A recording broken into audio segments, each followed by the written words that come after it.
নমস্কার বন্ধুরা, আমি রণদীপ। হিস্ট্রি দর্পণ এডুকেশনাল চ্যানেলে আপনাদের সকলকে আবারও স্বাগত।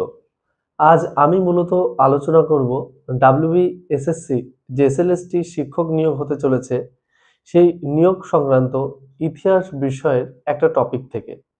আমরা পূর্ববর্তী ভিডিওতে হরপ্পা সভ্যতা বা ইন্ডাস ভ্যালি সিভিলাইজেশন সম্পর্কে আমরা দুটো পার্ট করে 25 থেকে 30টা প্রশ্ন আলোচনা করেছি। আমরা আজকের টপিকে বৈদিক সভ্যতা থেকে গুরুত্বপূর্ণ 15 থেকে 20টা প্রশ্ন আলোচনা করব। আশা করি তোমরা যদি এই প্রশ্নগুলো একটু ভালো করে লক্ষ্য করো তাহলে এই প্রশ্নগুলোর ভেতর থেকে তোমরা অনেকগুলো প্রশ্নই পেয়ে যাবে। প্রথমেই বলি যে ঋগ্বৈদিক সভ্যতা এর কিন্তু সময়কালটা আমাদের আগে জানতে হবে।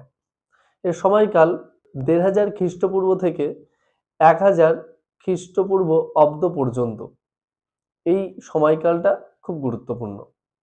প্রথমেই বলি ঋগ্বেদে কিন্তু 1028টি হাইমস বা সূক্ত রয়েছে, এটা আমাদের মাথায় রাখতে হবে। ঋগ্বেদে 10টি মণ্ডল রয়েছে, তার মধ্যে তৃতীয় মণ্ডল যেখানে বিশ্বামিত্র যিনি গায়ত্রী মন্ত্রের রচনা করেন, এটা আমাদের মাথায় রাখতে হবে।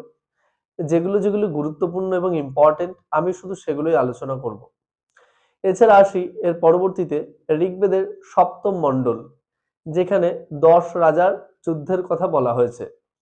এই 10 রাজার যুদ্ধ কিন্তু হয়েছিল ভরত গোষ্ঠীর রাজা সুদাসের সঙ্গে বিশ্বামিত্রের পরশনু বা রাভি নদীর তীরে।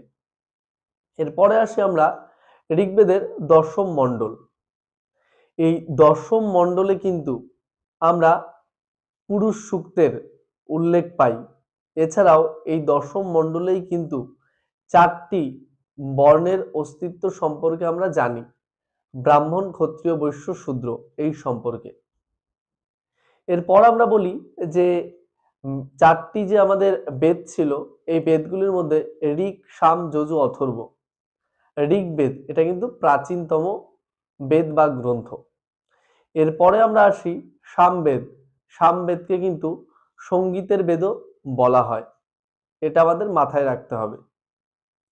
এই বেদের সঙ্গেই কিন্তু বৃহদারণ্যক যেটি সবথেকে প্রাচীন উপনিষদ সেটি যুক্ত।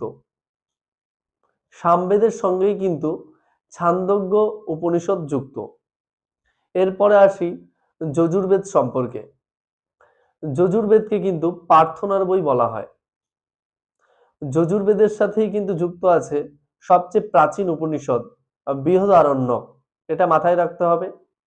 এছাড়া যজুর্বেদের দুটো ভাগ আছে, একটা হলো শুক্ল, একটা হলো কৃষ্ণ। শুক্ল যজুর্বেদের সঙ্গে কিন্তু বাচসনেহি সংহিতা যুক্ত আছে। এরপরে আসি আমরা অথর্ববেদ সম্পর্কে। অথর্ববেদকে কিন্তু ব্ল্যাক ম্যাজিক বা জাদুবিদ্যার বেদও বলা হয়, এটা কিন্তু মোস্ট ইম্পর্টেন্ট। তা এছাড়াও আমাদের উপনিষদের সংখ্যা কিন্তু প্রায় 108টি, এটা কিন্তু আমাদের মনে রাখতে হবে। এবং শেষ যে উপনিষদকে কিন্তু আমরা বেদান্তও বলি, কারণ বেদের শেষ অংশ যেহেতু উপনিষদ, এই জন্য আমরা উপনিষদকে বেদান্ত বলি। এই বিষয়গুলো মনে রাখতে হবে। এই সময় 6টা টার্মস পাই। এই 6টা টার্মসের মধ্যে বিশেষ গুরুত্বপূর্ণ যেগুলো, ছন্দ অর্থাৎ মেট্রিক্স, এটা মনে রাখতে হবে। ব্যাকরণ অর্থাৎ গ্রামার, কল্প অর্থাৎ রিচুয়াল, এই বিষয়গুলো আমাদের একটু মনে রাখতে হবে। এছাড়া আমরা এই সময় 6টি যে দর্শনের উল্লেখ পাই, তার মধ্যে যেগুলো খুব ইম্পর্টেন্ট সেগুলো আমাদের মনে রাখতে হবে। যেমন যোগ, এই দর্শনের পতঞ্জলি, ন্যায় গৌতম, কণাদ বৈশেষিক, এই বিষয়গুলো কিন্তু আমাদের মনে রাখতে হবে। কারণ এই বিষয়গুলো যদি আমরা মনে রাখি তাহলে আমরা সহজেই সব প্রশ্নগুলোর সঠিক উত্তরগুলো করে আসতে পারবো। আর তোমরা আরো ভালো ভালো এই ইতিহাস সংক্রান্ত এসএলএসটির সাথে রিলেটেড ভিডিও পাওয়ার জন্য অবশ্যই চ্যানেলটিকে সাবস্ক্রাইব করে নোটিফিকেশন অন করে রেখো। সকলকে অসংখ্য ধন্যবাদ।